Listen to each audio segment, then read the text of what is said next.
Tere, mina olen Hans. Mina olen Tartu piirkonna meister. Mul tuli Expert Connecti pilet.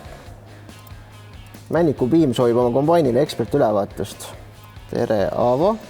Saadan Heiko ülevaatust tegema. Tehtud. Tere, mina olen Heiko ja teeme täna sellele kombainile ekspertülevaatuse. Kõigepealt alustame kabiinist ja vaatame, kuidas seal kõik asjad toimivad. Siin kabiinis tšekame, et kõik töötaks ja oleks mugav. Korras. Järgmiseks vaatame üle peksusüsteemi. Siin ma vaatan üle sõelad ja tihendid, et saak ei läheks raisku. Sellega on klaar.